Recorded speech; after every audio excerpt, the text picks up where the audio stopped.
remember Rome as black people. Charles V, let's go. Albeit for the festival of Saturnalia and the intricate and complex calendar of Roman festivals. Who's the Roman emperor? Charles V, let's go. Saturnalia occupied a paramount role, which provides us with an easy parallel to our modern understanding of Christmas. Let us now see what Saturnalia was and why it was so similar to Christmas. Well, you have the date, right? We talked about the date, right? First day, December 17th on the Julian. Right now, they pushed it back a week, basically. Proximity of Saturnalia and Christmas in time is the first point of contact between the two. Point of contact, intersecting line. Which tau are they rocking with? The closeness to the winter solstice naturally has been interpreted in many ways. Candles were extensively used during Saturnalia.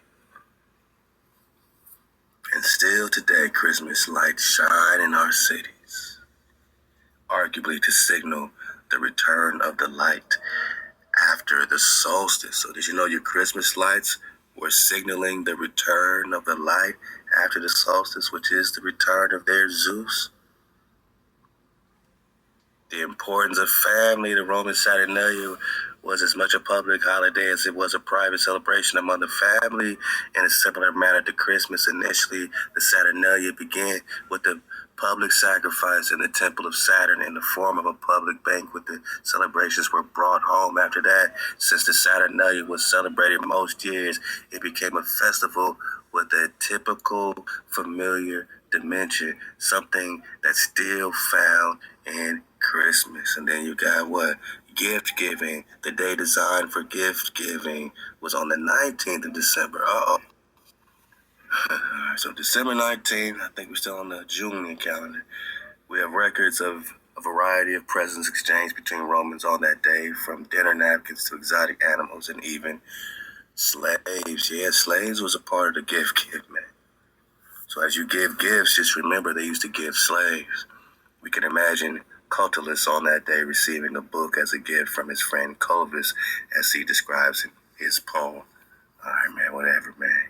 So you got gift giving, then you got the worship of Saturn. Now, they're going to use this to say it's a difference, but we see clearly the first difference between Christmas and Saturnalia is clearly the divinity just being worshipped. Saturnalia celebrated the rule of Saturn, the father of Jupiter, Jesus, Zeus, who was imagined to have reigned in the mythical time of infinite pleasure, peace, and harmony for mankind. The Golden Age, the mythical period, had an incredible influence on Latin literature.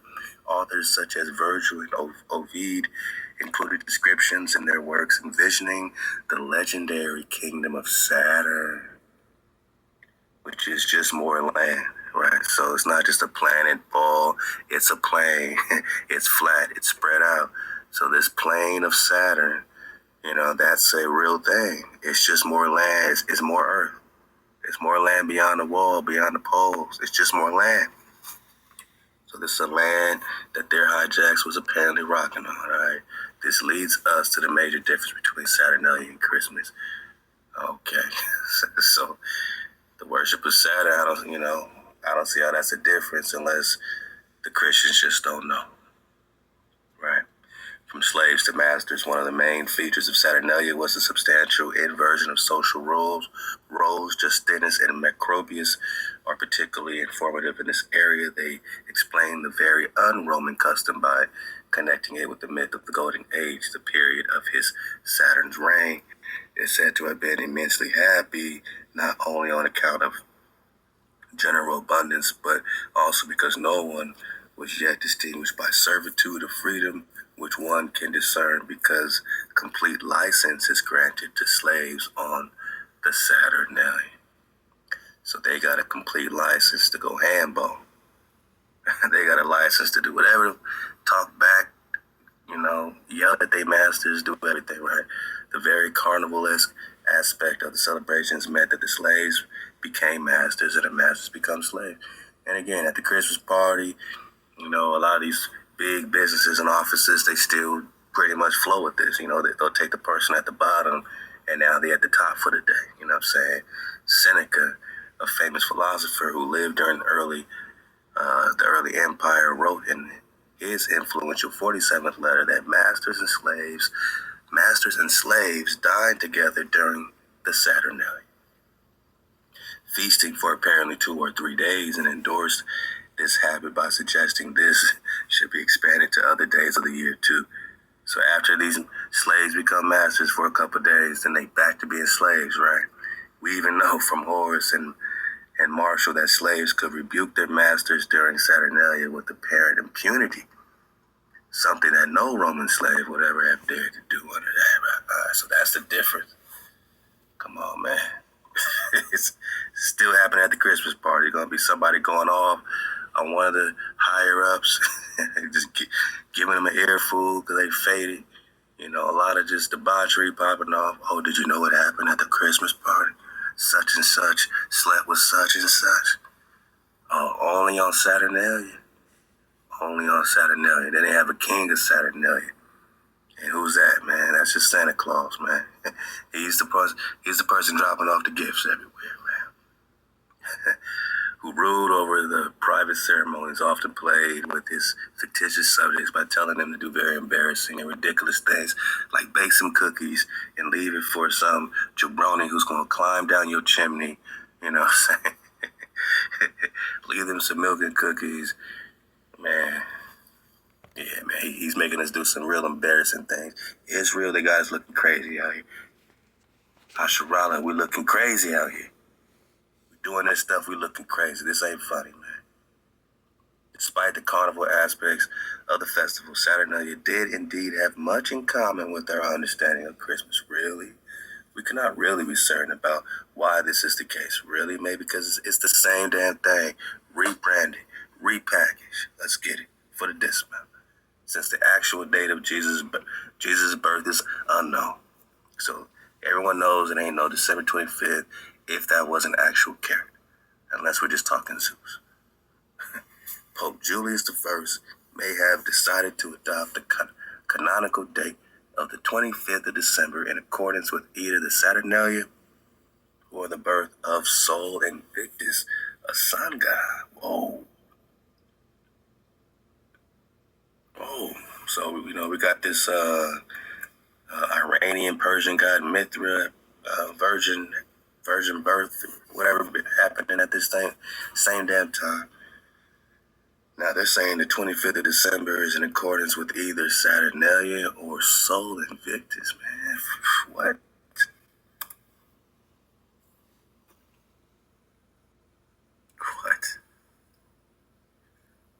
Sol Invictus, man. Helios? Oh, man. Long considered to be the official sun god of the latter Roman Empire. Back to Rome. Who's the Roman emperor? Oh, haughty-eyed Charles. Holy Roman Emperor, man. Remember, the letter J wasn't invented to this time. He had everything to do with the letter J being invented, man.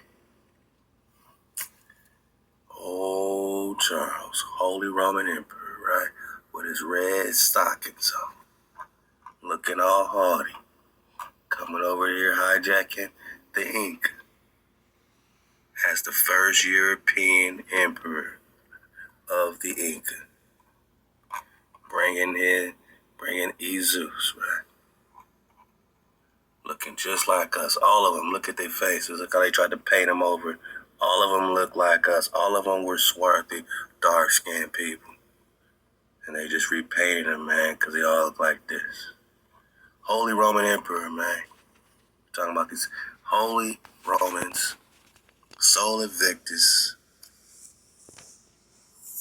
Roman Empire, right?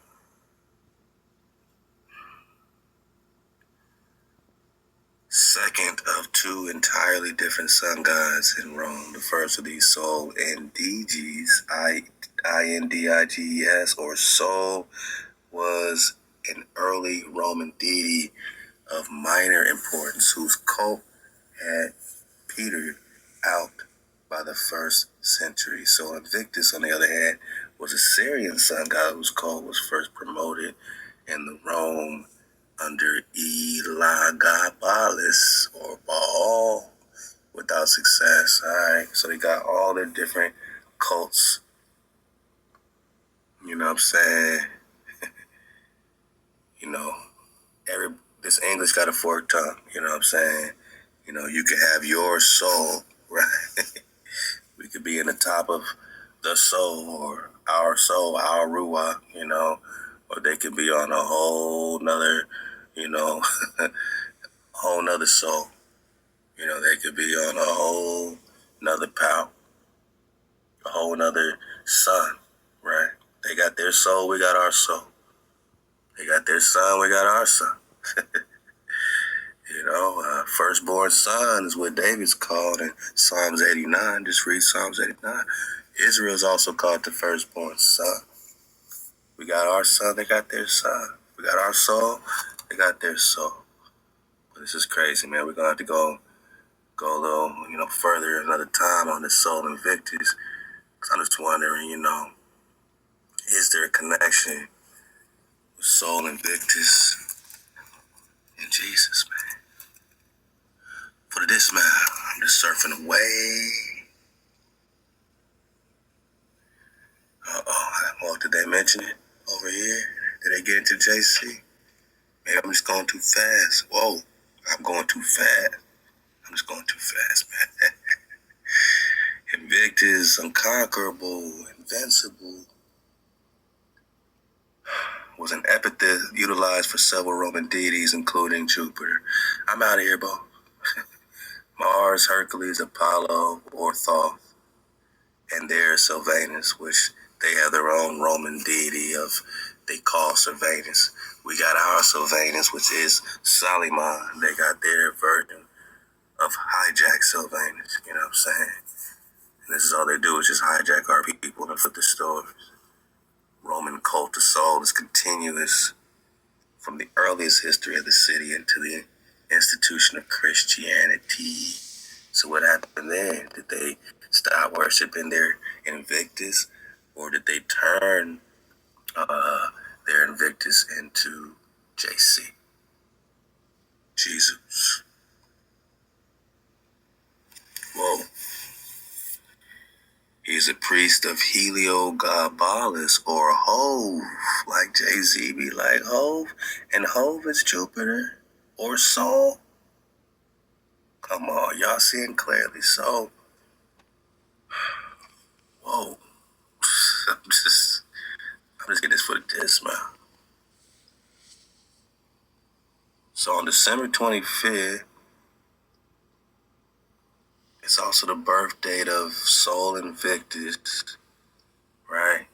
And Sol Invictus is also Hove or Jupiter. And we've been saying that Jupiter is Jesus, Son of God, which is their Saturn, which is why it's Saturnalia at the same damn time. For the last time, say it with me, man. Body bag for the illusion.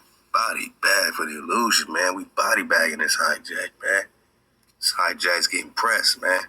Full court press. We cutting off the ring on this hijack.